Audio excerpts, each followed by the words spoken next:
Hey you guys, it's Peter, and welcome to my channel, Peterisms, where I tell stories of my life and just little things that I have learned as I've grown into the person that I am today. And I didn't film any videos yesterday. I took a little bit of a break. The only video that I posted yesterday, I had filmed the day before. So yesterday was just so relaxing. Y'all know that I love Sundays. I love Sundays so much, and it's literally my favorite day of the week. And we went to brunch, had the book club, and just relaxed. I'll talk more about that on my vlog. But anyway, I am back. I'm back. So I wanted to read some meditations from Melody Beatty this week to get our week started on a good note. So today is September 25th. Now I haven't looked at these meditations at all, so I have no idea what they say. So I may read the meditation from tomorrow if the one for today is not fitting. So let's get into this and see. Okay, so today's in the language of letting go, the sister book to Codependent No More. The meditation for September 25th is Peace with the Past. And the quote is, "Even God cannot change the past," by Agathon. Holding on to the past, either through guilt, longing, denial, or resentment, is a waste of valuable energy. Energy that can be used to transform today and tomorrow. "I used to live in my past," said one recovering woman. "I was either trying to change it or I was letting it control me, usually both. I constantly felt guilty about things that had happened, things I had done, things others had done to me. Even though I had made amends for most everything, the guilt ran deep. Everything was somehow my fault. I could never just let it go. I held on to anger for years, telling myself it was justified. I was in denial about a lot of things. Sometimes I tried to absolutely forget about my past, but I never really stopped and sorted through it. My past was like a dark cloud that followed me around, and I couldn't shake clear of it. I guess I was scared to let it go, afraid of today, afraid of tomorrow." I so relate to this. Oh, this is a long one. "I've been recovering," see how long it is? The whole page. "I've been recovering now for years," she said, "and it has taken me almost as many years to gain the proper perspective on my past. I'm learning I can't forget it. I need to heal from it. I need to feel and let go of any feelings I still have, especially anger. I need to stop blaming myself for painful events that took place and trust that everything has happened on schedule, and truly all is okay. I've learned to stop regretting and to start being grateful. When I think about the past, I thank God for the healing and the memory.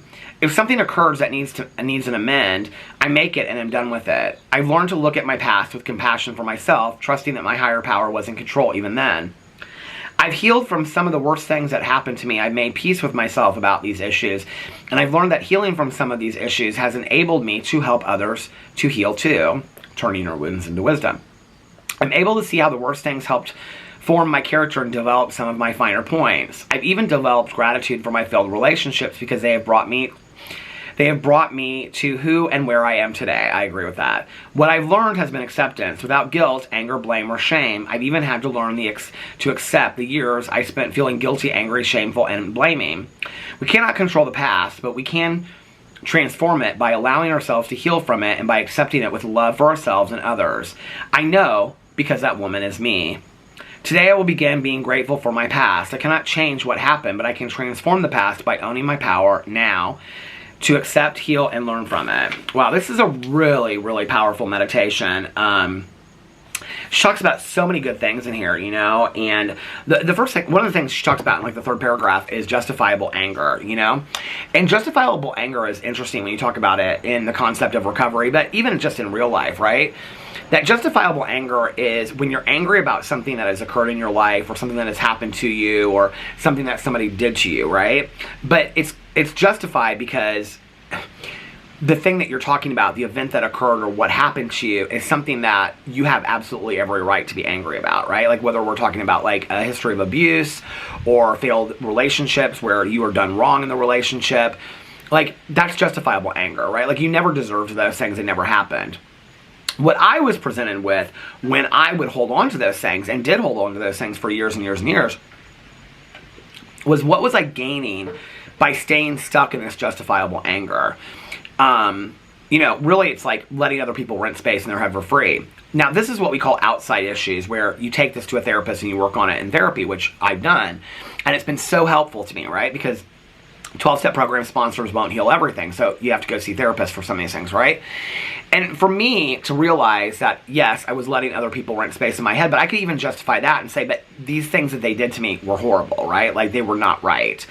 And, you know, and when I started taking a look at that and I realized that even if that were the case, I was the one, like, you know, like, this is part of why I love the definition of forgiveness. I just talked about this in my drama video today, when Oprah said that forgiveness is accepting that what happened in the past happened. Not that it was okay. Not that what happened to you was okay, okay? But that it happened. And now what are you going to do with it so that you are not held hostage to the past? It doesn't mean that you forget, you know, everything that happened, but the act of forgiveness is being able to honestly forgive yourself in many situations and being able to move through the pain to the other side, right? Because you don't want to be held hostage to this. And this is something I still work on to this day, you know? In fact, like, I have several things that I have made amends for, I have taken accountability for, I have worked through. I mean, things I've never even talked about on video, right? That I have talked to my sponsor about, and I can remember having this conversation with my sponsor just not too long ago. There are so many bugs out here today, and they're all up on my ankles. I said to my sponsor not too long ago, I said, you know, what do you do? And she knows, you know, she knew what I was talking about, but I'm just being vague on here. But she was like, I was like, what do you do when you have, you know, done inventory on something, done inventory on the wrongs of your past, things that you have done, and you have made amends for that. You've shown in the amends process that you are a changed person, that you're not doing that today. You've taken action to not be that person today. It's been years and years and years, but in your head, that stuff still comes up, right? Like, you still feel guilt and shame over what that is. And she said something that was really, I mean, she said a lot of things, but one of the things that she said to me was like, you know, it's like when people pray over and over and over and over and over again to God, right? It's like, God hears it the first time. Like, if you're praying it, it's like a reminder to God, like, God, did you hear me? Because you're still not granting my wishes, right? Like, God's not a grant wisher, like my mom used to say. And it's kind of like that. Like, if you keep on beating yourself up over and over and over again in the head, then maybe you need to take a look at, well, was the amends, was it heartfelt? Do you really feel like you made those changes? Like, or is it the fact that you have to live in chaos and negativity? And so there has to always be something that you blame yourself for, you know? And she was like, Peter, you have the right to move through this. She was like, you have done everything that you possibly can to make these situations right in your life. Even if they weren't willing to accept it at the time and those people aren't in your life anymore, you've done everything that you possibly can. I mean, some of these things go back to when I first got sober, right? But it's still a struggle for me, because when I try to build myself up and say, well, you know, I am a good person, I am a deserving person of love and kindness, I do the best that I can do every day, I try to right my wrongs, I try to make amends for things, I do inventory, I try to take a look at my stuff that I've done, whatever, and that's who I am today. That stuff, even though I've done it, worked on it on the past, taken accountability, made amends, like, it still flares up in my face, right? And I'm still like, okay. So justifiable anger is like this really difficult thing, and I think that sometimes we get stuck in shame and blame and guilt. One of the first things that I was told when I came into recovery was, this is not a program of shame or blame. Like, shame or blame are pointless emotions. They don't achieve anything, right?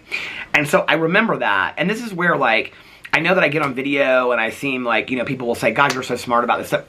This is stuff I still have to practice every single day. Like, I beat myself up over this stuff, you know? And then when it goes on and you know, and she talks in here about the things that have happened to us in our past, you know, and how we let those things go. I think, if I'm honest with myself, when I look at the things that have happened to me in my past, and in all honesty, like, take the trauma that happened to me with my mother being an alcoholic, take that out of the picture, because I feel like she and I talked so much about that and worked on it and things like that, right? And I've talked about this before, like, my mom and I, we were talking about amends, and I said something to her about, like, this was like years after she got sober. I said, well, you never made amends to me. And she goes, yes, I did. And I was like, no, you didn't. And then she did. She was, you know, came out with like a full amends to me and everything like that. But take all that aside, I mean, there was other childhood trauma that I suffered, right? And, like, I don't want to be forever a victim in a victim role. Like, I don't gain a lot from that, right? I feel like a lot of those situations that I was in and didn't ask to be in, a lot of the situations where I was, you know, that, like, people hurt me or harmed me or called me names, I didn't ask for any of that, right? But I'm 51 years old. Like, I want to turn those wounds into wisdom. I want to turn those things into strength and be a stronger person today. And like she says in the meditation, you know, that these are things that build her character, that build her personality. I believe that about me today. I have to remind myself of that sometimes, right? Like, you made it through that shit. You grew and you made it through that stuff. You learned from it, right? Like, it made you a stronger person. It's like the saying, like, that which does not kill us makes us stronger. Like, I believe that, right? It doesn't mean that what happened was okay. It doesn't mean that it takes away from the power of what happened. What it means is, I don't want to live in victim status for the rest of my life. I just don't, you know? I want to be a survivor, not a victim. And I'm working on that, you know? I really am. Like, a lot of people say to me, like, Peter, you're 51 years old, you still talk about the bullying. The bullying had a huge effect on me. It still plays out in my life today. It plays a lot out into my body dysmorphia in certain ways. It plays out into my social anxiety. It plays out in all kinds of ways, right? Even like YouTube videos and what I say in YouTube videos.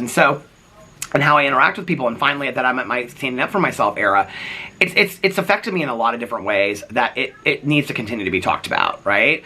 That even being said, like, and this is something I'm working on with my therapist right now, because it plays into my OCD as well. Like, I don't want to continue to live in that role of, well, I was bullied in high school, so. Like, a lot of these things that I've been through in my life, I have used as excuses to drink or to drug, to isolate, to feel sorry for myself, I've used them as excuses. Well, that's not healthy for my life, okay? Forget the other people that did it to me, right? Some of those people I have forgiven. They don't even deserve my forgiveness, but I've forgiven them, right? And I'm not God, so I'm just telling you from my perspective. I don't know that I feel like that they're deserving, because they've never come to me and said anything about what they did to me or taken accountability for it. But I'm not God, and I'm not going to play God, and so I don't know who is deserving. But from my point of view, that's how I feel. Like, if they came to me and they wanted to take accountability for it and make amends or apologize or whatever, like, I would hear it with open ears, right? But, like, that hasn't even happened. But, like, I don't want those people to have power over my life today. I don't want those things that happened to me in my past to control my life today. I want to live a life full of peace, serenity, you know, love and kindness today. And forgiveness, you know, and compassion. I don't want to continue to live in that for the rest of my life. So then I have to do the work. Even though it happened to me, I have to do the work to let it go. Because I've used those things as excuses in my life, not with just drugs and alcohol, but in many areas, just recently even, to allow myself to not enjoy happiness. Each and every single one of us deserve to enjoy happiness. I do, you do, my bullies do. I don't know what they have to do, what work they have to do to work through their past, you know? That's not on me, that's their work to do. But we all deserve to be happy in some degree or another, right? But that doesn't exclude us from having to do the work to get there, you know? And I've done a lot of work, and I'll continue to do a lot of work, because I want to live the best life possible, and I want you guys to have the same thing. And for anybody out there that something horrible happened this weekend, or you're just you're struggling, I want you to know, you will be okay. It might not seem like that today, but one day down the road, you will wake up and you will realize, I'm going to be okay. I love you guys, and I'll see you tomorrow. Bye.